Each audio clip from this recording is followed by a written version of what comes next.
it changed me. I got a story about that. I'll tell you off camera. Okay. All right. So, and final, name 5 things that you would put in a time capsule. 5 things that I would put in a time capsule. I guess pictures from my first trip to Senegal, my first hip-hop ambassador assignment. It was hip-hop heaven. It was just beautiful. And sand from the beach, maybe, and maybe some chaboujan, a plate of chaboujan. What's chaboujan? The national dish of Senegal. Got it. Okay. The second thing would be probably a pair of Adidas. So you named 4. We need 1 more. Pictures of my grandparents. Well done. Thank you for coming to Soulversations. Thank you. All right. Stay tuned. Only you can see.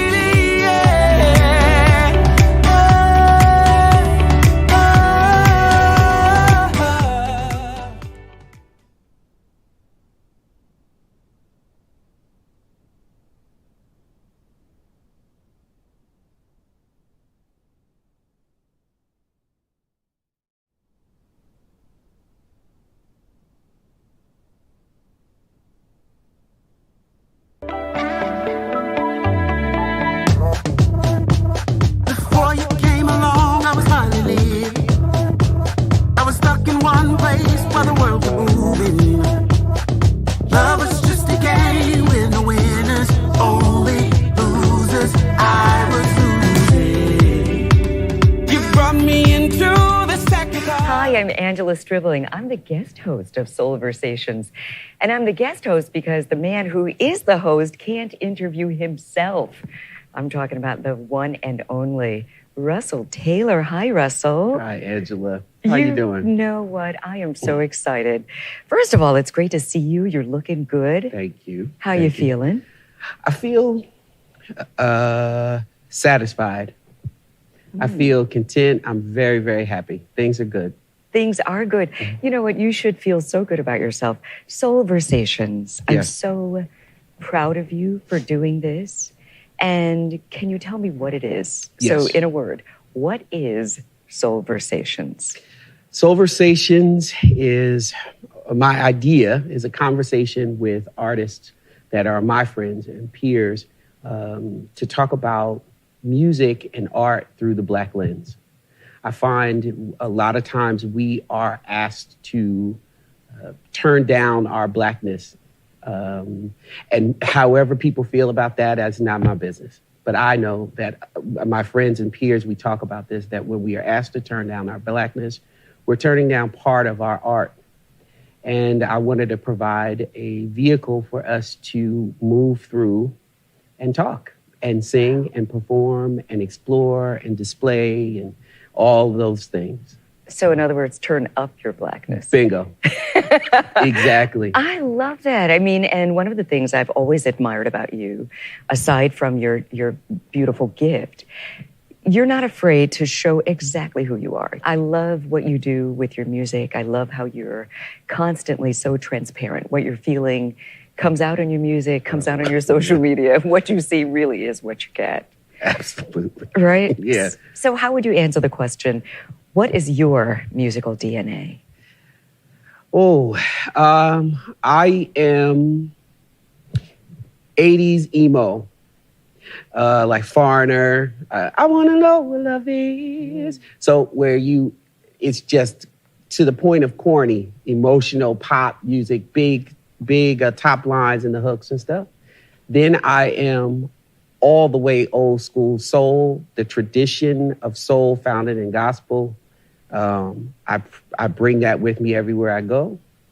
And then I would say that the more modern side of me is also the pop, like this pop veneer of what, like the Adeles and the Bruno Mars, because, and then bringing in a little bit of singer-songwriter in that pop as well, because I believe that you can still tell stories that don't always have to be about love, but that can refer to love or associate to love and still tell a story. And I feel I'm those three things interchangeably. Oh, that is beautiful. That's the best of everything. That's the goal. I'm trying. You know, and you touched on this a little bit early on when you talked about, you know, turning down your blackness. Yes. And I said you turn up your blackness and you're encouraging others to do the same. Yes.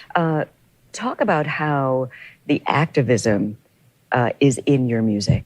I feel that particularly with Black artists, that we grow up like this.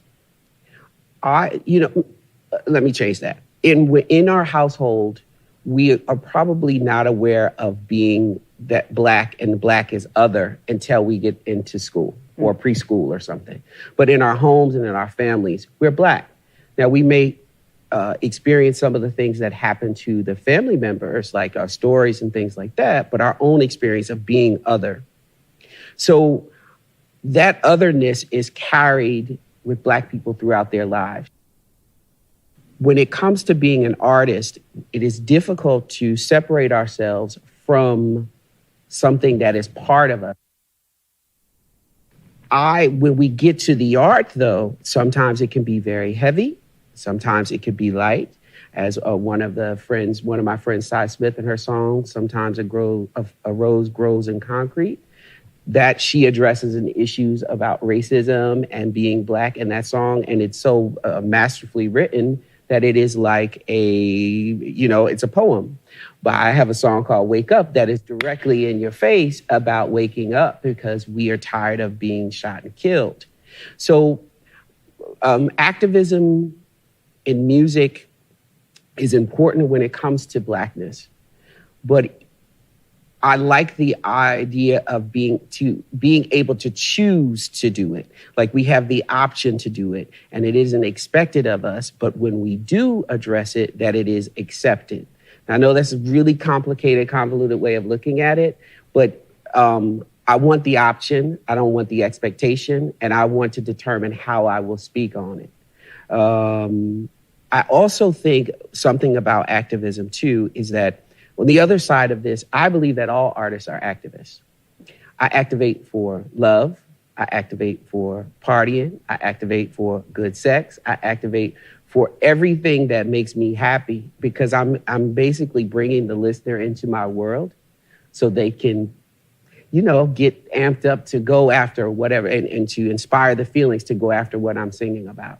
We can have that moment together. So I do believe in general that artists have a responsibility to be active, to be activists for what we sing about. But particularly with the Black lens, it's part of who we are. And if we choose to address it, let us and accept it the same way you accept other things. I love that so much.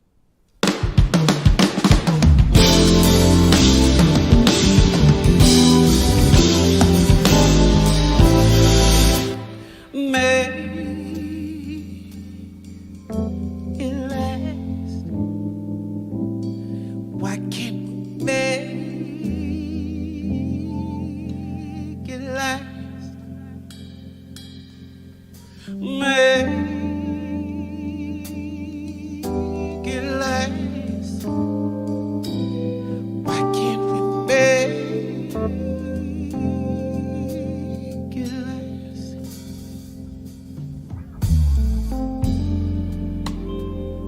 I haven't seen you for at least a week, but I can still smell your perfume.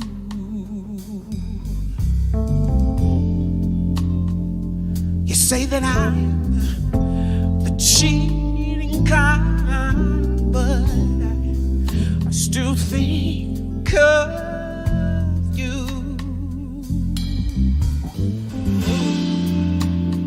Is it the way that we fight? I told you 1,000 times you made me the man that I am, but you don't believe me still. I gave you my hand and my heart. I told you it's better love's part. I'm half a man, but I'm free will. You don't believe me, still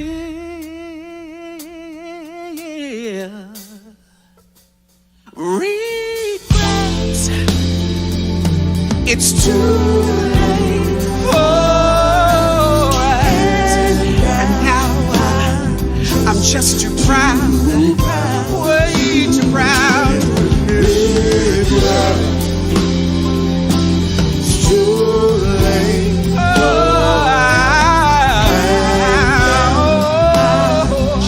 I'm just too proud to admit.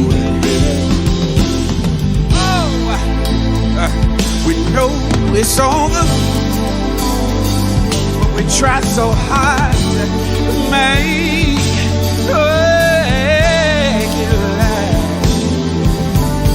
No, we know it's over, but we try so hard. We try so hard.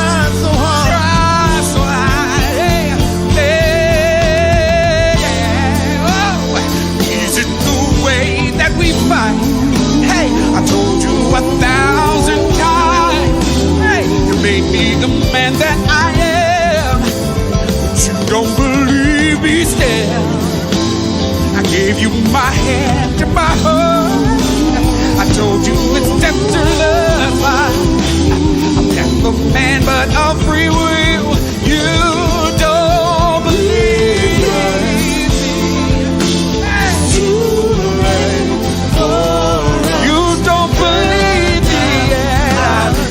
I'm just too proud.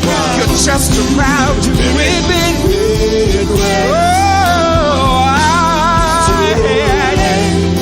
It's too late. It's just too proud. Make it last. Why can't we make it last?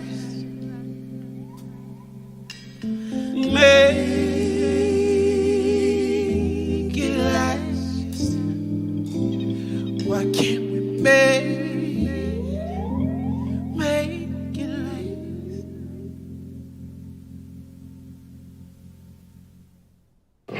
And as a black man Yes. in America, you know, you were saying that it's an option. You Yes. can sing about love.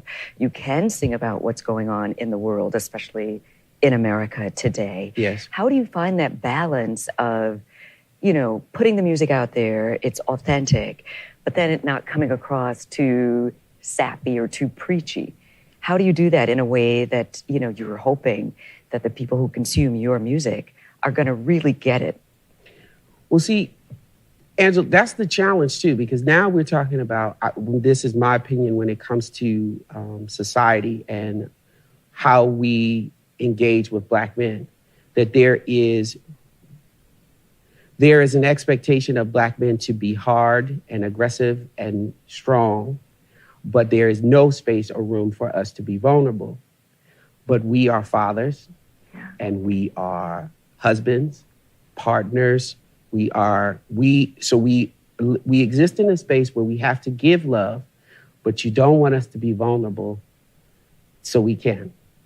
So I think therein lies an unspoken activism, is that I challenge myself every time to tell the truth when I go in and I sing these records in the booth, when I go on stage, to leave it on stage, that I'm activating for black men to say, like, okay, when you hear this, so let me be a little tender with my wife. Let me be even more tender with my daughter. And then also for the women in our communities to say, okay, I want my man to be this way. I want my dad to be this way. So let me give him some space to be vulnerable. Because you dance with somebody, there's a cover that I've done that was like the next level for me of stripping myself bare, of saying whatever comes out is what it is, how raw I can be. And I became much more vulnerable in my love spaces because of it. So I'm hopefully activating for black men to do the same, and for black women to accept that vulnerability. Yeah, that's what we all want, right? Yeah. But we have to be able to articulate it. So maybe we just stir the pot. That's what art is. Maybe we just stir the pot so we can talk about it. Yeah. And it's such a powerful and important thing. Women, you talked about Black men and their perspectives. Mm-hmm. What about the Black women? I mean, and the relationship between Black men and Black women. I think that Black women, I've never been a Black woman, so I recognize, but I was raised by the one and only feminist, Black feminist, my mother. I believe that Black women also have challenges of needing to be super strong, but also vulnerable. Black people as descendants of slaves, Black people as descendants of slaves in the United States, we have our own baskets of things that we have to deal with. And then when it comes to slavery, now I'm getting deep. Then when it comes to slavery, the mechanism of slavery, the tool, the weapon of slavery was used differently against the sexes. It did no value to it, not worse or better for women, worse or better for men, just differently. So the baggage that Black women, descendants of slaves, carry, and then this challenge with vulnerability and love and strength, you guys have that challenge too. So it's hopefully activating them to say, you can be vulnerable, you can trust, you can be vulnerable, give vulnerable space to the Black man in whatever capacity, as a friend, as a child, as a partner, as, whatever capacity. So then we both are given permission to be vulnerable in these spaces. Vulnerability breeds authenticity, breeds truth. And the next thing you know, we're getting along. And then what can happen then? In your music, are you deliberately trying to get people together? It's not no, not deliberately. But I ultimately, that's the goal. Because I know for myself, when I'm stripped down, more vulnerable, I'm able to take criticism. I'm able to be more loving, understanding, more truthful. If I live authentically and tell my truth, then I give everybody around me permission to do the same. That's exactly right. That's reminded me of Nelson Mandela's beautiful speech. Oh, yeah. By letting your own light shine, you give others permission to do the same.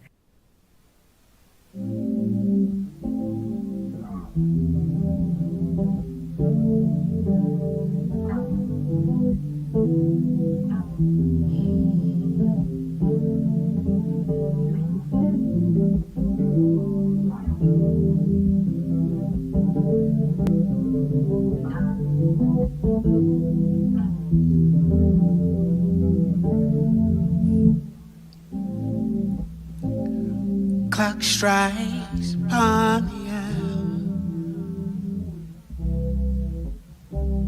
The sun begins to fade. Still enough time to figure out the door to chase these blues away. I've done all right up to now. It's the light of day. Oh, it shows me how. And when the night falls, my lonely heart calls.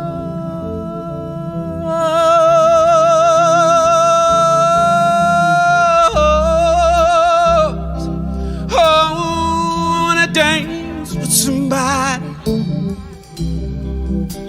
I wanna feel the heat with somebody. Hey,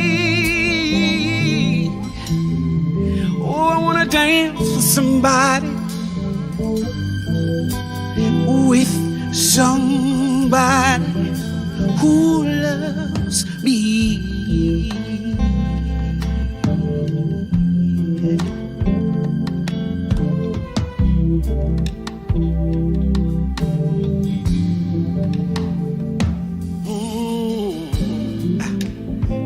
Been in love and lost my senses. What I do? Spinning through the town. Yeah, yeah, yeah. And sooner or later the fever rains. And I I wind up feeling down. Whoa, I need a love that takes a chance. With a heart that burns, I'd love to last. And when the night falls, my lonely heart calls.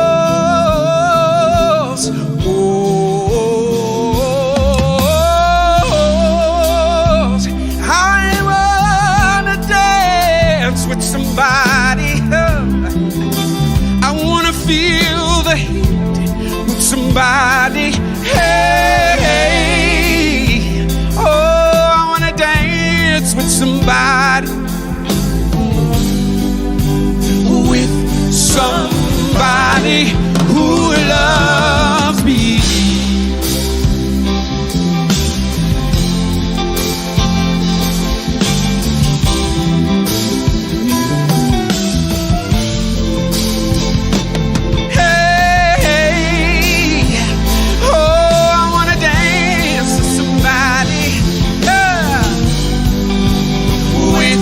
Somebody who loves with somebody who loves. Give me a break. Boom. With somebody who loves. Put that down. With somebody. One more. Who loves. With somebody who loves me.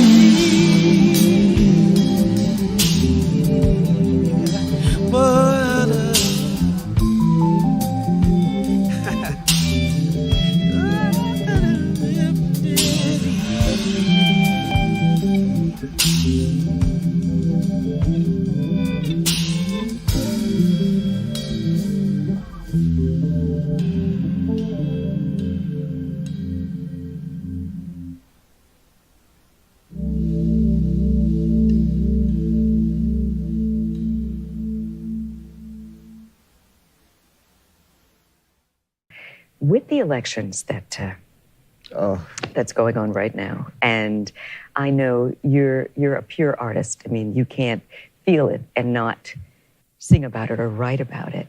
How is that affecting Russell Taylor? I'm a mess.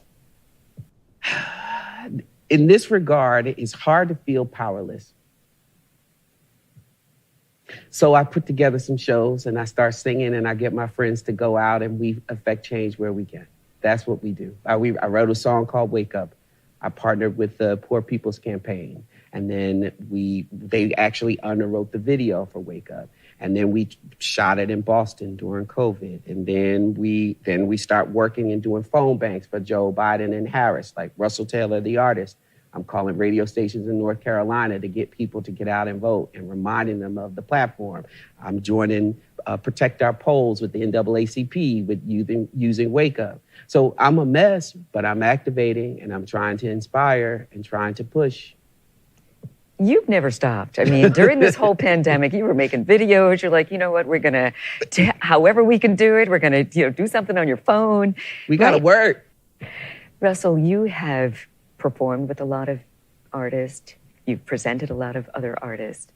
If you were to give me a list, or even if it's one, are there any artists that you haven't performed with that you want to? Yes. The list is long, so I'll just give the condensed version of it, okay? All right, so one artist right now that I have never named that I want to perform with, who is actually a new friend, is Robert Glasper. Oh, yes. I would love to get in the studio with him and do a live show with him, or at least sit in, or vice versa. I could see that. And then I have my standards that, I would like to perform with, but I couldn't do it. I would end up just standing there and listening. Is like Donny Hathaway and Nina Simone. Those are like my penultimate. But I don't think I would be capable, like physically, of actually performing because I would be so overwhelmed with just being in this space. I don't think I could do it. I would love to, But I think I could. I can see it now. But you know what? I have a feeling if that were to ever happen, you would start off a little bit overwhelmed, but then you'd I try to get fall into right it. in. I try. Oh my goodness. And you mentioned these people that if you could perform with Donny Hathaway, Nina Simone, would you say that they influenced your music? Absolutely. Donny Hathaway, and much like his daughter, Layla, who is a friend who sings her tail off, there is something about the tone. There's no word. You're right. It's just, you hear the tone and it's just like a warm blanket, like a weighted blanket that falls on you and you're calm and you just lay. Nina Simone, so for Donny, it's the tone and his ability to communicate, of course. But Nina Simone is freedom. Yeah. Ooh. Live at Montrose, was it Montrose Jazz Festival? I think it was. She played and she did Feelings. Ooh. The freedom. Now, they may say that Nina Simone may have, she may have had some mental, emotional challenges, but whatever it was, it aligned for me because when she started going through that Joker, she didn't care who was in the room. I felt like it was divine, like communication with her, and she was delivering. The freedom, that is art. Yeah. And here we are in 2020, still talking about Nina Simone, Donny Hathaway, and others. Let's say it's 2040, 2060. What is Russell Taylor's legacy?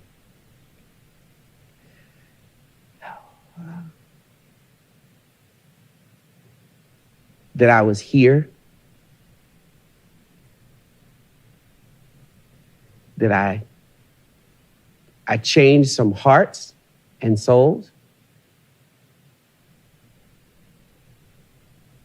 And that I changed the culture.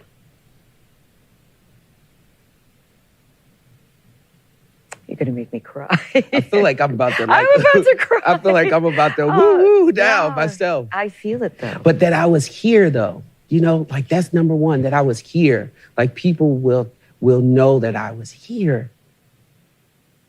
That's so important. And how else would they know I was here unless I did some stuff that was really important, that changed the culture, that I changed some lives, that I changed some hearts and souls in some directions, that I was here and I changed the culture.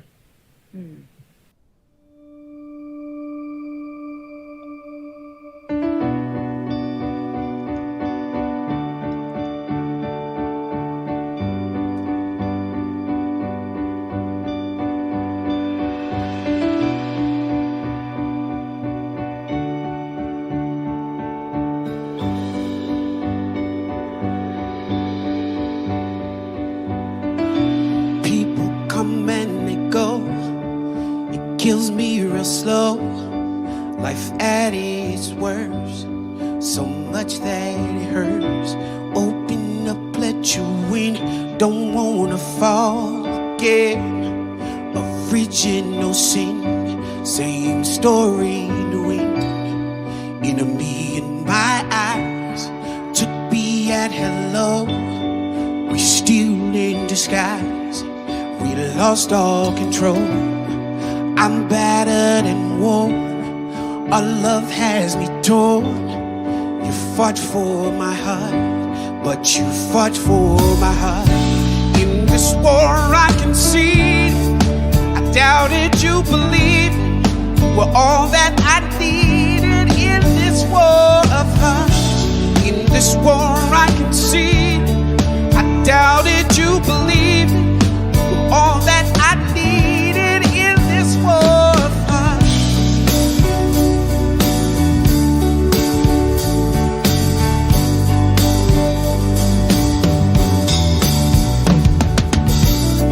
Dust still in the wind, I can't see to the end. The path is unclear, behind my veneer. A new line in the sand, another battle to win. If you don't let me go, I might hurt you again. Enemy in my eyes, took me said hello. We still in disguise. We lost all control. I'm battered and worn. Our love has me torn. Oh, hey. In this war I conceded. I doubted you believed it. You were all that I needed in this war of hearts. In this war I conceded. I doubted you believed it. You're all that I needed in this war of hearts. I was dark and you were the light that brought me back to life, and it's because you love me. Oh, I was dark, you were the light that brought me back. Hey, back to life, and it's because you love me.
We need inspiration, and you're that thing for me. Think I'm in love, can't shake it off. Thought I was healed, guess I was wrong. Was it a dream? Eyes never closed, stuck in a nightmare. Then you woke me up, you wake me up.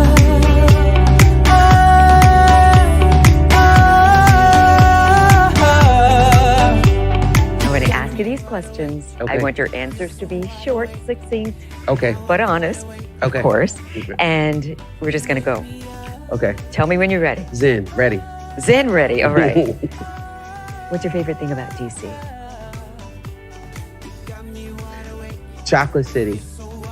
So everybody here is black. Well, excuse me. Let's rephrase that. People grew up in Chocolate City with black identity. And I think that is a very grounding thing. So I like Chocolate City, the Chocolate City part of it. Love that. Okay. How do you self-care? What do you do? Uh-oh. Well, you know, I believe in CBD. And I think that with meditation, I burn sage, white sage, and Palo Santo every morning before I check my phone, before I look at my watch, any of that stuff. That has been new. And I believe that's a great way to center myself. So, love it. Yeah. I'm such a movie and play girl. What's your favorite movie and play? Favorite movie? The Color Purple. Always. Favorite play? The Wiz. The Wiz, when Stephanie Mills was in The Wiz, I saw it as a little kid. Favorite. I love that. Mm-hmm. What are you listening to right now? Leanne LaHava. Oh, I love her. Leanne LaHava. Ooh. A lot of people don't know about Leanne LaHava. Ooh, but this latest record, though, I feel like she was always good, but this latest record, like... Okay. What book can't you live without? Their Eyes Were Watching God, Zora Neale Hurston. Old school. Old school. Classic. Now, was that it? I think I've asked you all the questions. Was that 1, 2, 3? I think we did 5. Yeah. I think we did. Okay, good. One more question. Okay, good. Okay. Last question. What song have you always wanted to cover and you haven't? Oh, I want to know what love is by Foreigner. Oh, it's two. It's a tie. Can I give two? Two. Okay. So Only if you sing it. Okay. Oh, a little letter at home, all alone that I got a burning desire. Oh, I'm on fire. Bruce Springsteen. Ooh, yes. Yeah, that record. I think we need to get started on that one. Okay, let's go. That's awesome. Thank you.